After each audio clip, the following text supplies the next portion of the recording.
मुंडावर उपखंड के गांव पहल निवासी गजेंद्र सिंह चौहान की पुत्री व स्टार पब्लिक स्कूल खैरतल की छात्रा नव्या चौहान ने यूपीएससी सिविल सेवा परीक्षा 2023 में चयनित मुंडावर उपखंड के गांव बहरोज निवासी आईएएस जतिन कुमार का साक्षात्कार किया, जिसमें नव्या चौहान के सभी प्रश्नों का आईएएस जतिन कुमार ने जवाब दिए एवं छात्रा द्वारा किए गए साक्षात्कार से प्रभावित होकर उनके उज्जवल भविष्य की कामना करते हुए बधाई दी। साथ ही स्टार पब्लिक स्कूल खैरतल द्वारा भारतीय प्रशासनिक सेवा में चयनित हुए जतिन मेघवाल का विद्यालय परिवार द्वारा स्वागत सम्मान किया गया। इस दौरान रिटायर्ड जिला शिक्षा अधिकारी BN अवस्थी, निहाल सिंह, रण सिंह, विद्यालय प्राचार्य तन्मय दास, गजेंद्र सिंह चौहान सहित विद्यालय स्टाफ मौजूद रहा।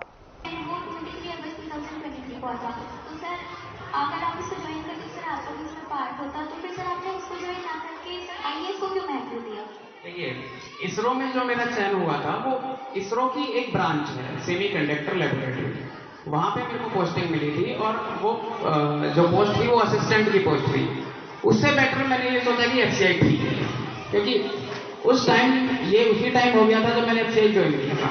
FCI में कुछ काम नहीं होता है, सारे दिन हम बिल्ले बैठे रहते थे, अच्छी तनख्वाह मिलती थी, तो मतलब मन नहीं किया कि यार यही ठीक है, फिर क्या क्यों जाना है।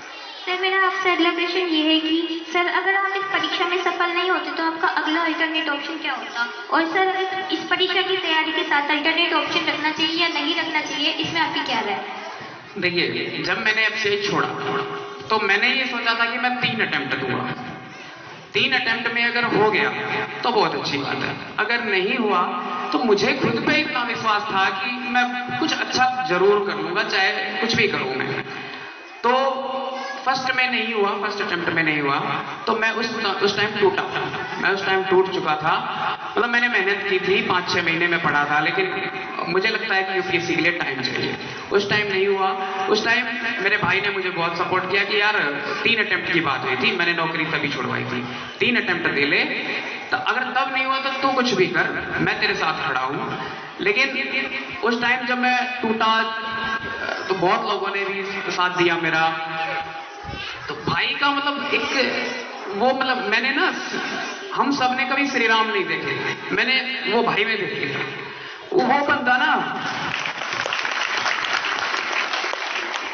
वो बंदा हमेशा साथ खड़ा रहता है मेरे।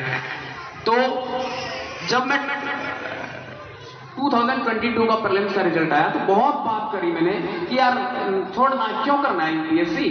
तो कह रहा है यार 1 अटेम्प्ट और कर ले। तब मैंने मतलब बहुत उसने मनाया मुझे, तो मैंने फिर से तैयारी स्टार्ट करी और 2023 में मेरा हुई। देखो, अल्टरनेट ऑप्शन की बात बताता हूं। अगर 3 अटेम्प्ट में मेरा नहीं होता, 3 अटेम्प्ट मेरे को फुल्ली डेडिकेटेड करने थे यूपीएससी के लिए, अगर 3 अटेम्प्ट में मेरा नहीं होता तो मेरे लिए अल्टरनेट कैरियर ऑप्शन था कोचिंग इंडस्ट्री। कोचिंग में मैं चाहता था कि मैं एज ए टीचर मतलब उन एस्पिरेंट का भला कर सकूं जो इस परीक्षा को क्रैक करना चाहते हैं।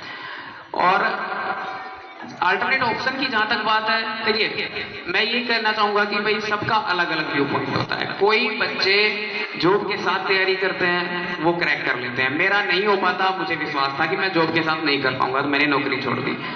एक और चीज होती है कि यार कितने टाइम तक तैयारी करें, 2 साल नहीं हुआ, 3 साल नहीं हुआ, 4 साल नहीं हुआ, 5 साल नहीं हुआ। मैं इतना कहना चाहता हूं कि 2-3 साल पर्याप्त हैं। 2-3 साल अपने मन से तैयारी कीजिए, अपने 100% दीजिए। अगर देखो, कुछ चीजें डेस्टिनी पर डिपेंड करती है। अगर आप अपना 100% दे रहे हैं, उसमें भी नहीं हो रहा है, तो भगवान ने आपके लिए कुछ अच्छा सोच रखा होगा ना। ये बहुत छोटी चीज हो गई, इसको छोड़ दीजिए।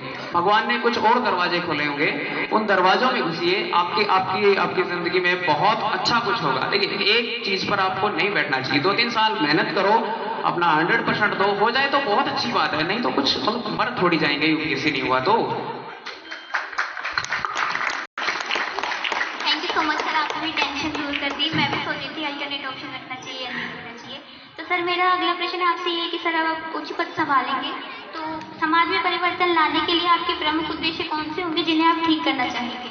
देखिए, शिक्षा को मैंने हमेशा सर्वोपरि माना है, सबसे ऊपर शिक्षा है।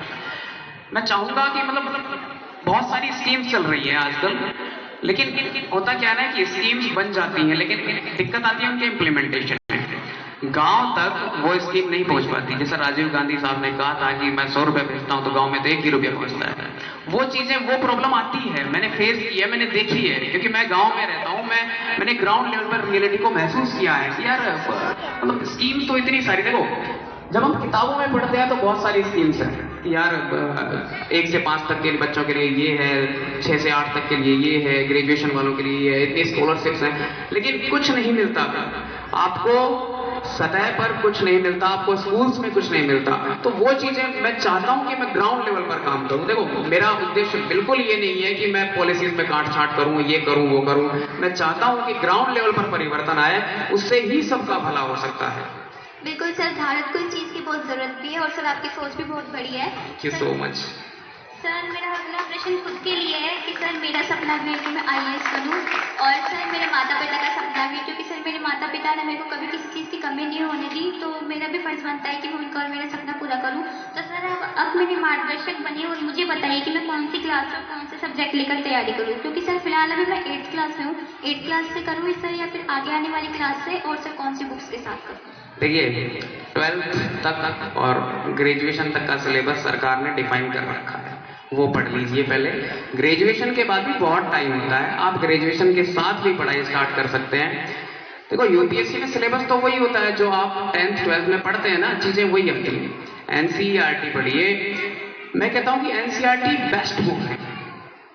देखिए अगर आपने एनसीईआरटी अच्छी तरीके से पढ़ ली ना, मैं कहता हूं स्टैंडर्ड बुक की आपको कभी जरूरत नहीं पड़ेगी। एनसीईआरटी बहुत अच्छी किताब है, आप उनको एक अच्छी तरीके से पढ़ लीजिए, उनको पॉइंट वाइज पढ़िए, उनको बिटवीन द लाइंस पढ़िए, उनके एक एक वर्ड का मतलब समझिए, वो सब पढ़ लीजिए। यूपीएससी का मतलब 60, 70, 80% तक काम हो जाएगा। देखो मैं अपनी बता देता हूँ, मैंने कोई स्टैंडर्ड बुक नहीं पढ़ी, मैं रिपीट कर रहा हूँ, मैंने कोई स्टैंडर्ड बुक नहीं पढ़ी। मैंने सारी पढ़ाई एनसीईआरटी से करी है, यूट्यूब से करी है, इंटरनेट से करी है। इस वहम में मत रह जाना कि मोटी मोटी किताबों से सिलेक्शन हो जाएगा, ऐसा कभी नहीं होता है। आपके कंसेप्ट क्लियर होने चाहिए, आपकी किसी चीज पर समझ अच्छी होनी चाहिए, देखो तभी होएगा। ये मत सोचना कि किताबें पढ़ने से हो जाएगा, मैं ये किताब पढ़ लूं, मैं ये भी पढ़ लूं, मैं ये भी पढ़ लूं, उससे नहीं होगा। ओके सर, धन्यवाद सर कि आप मेरे मार्गदर्शक हैं, और सर इसके लिए मैं आपकी बहुत बहुत आभारी रहूंगी। Thank you so much, thank you so much.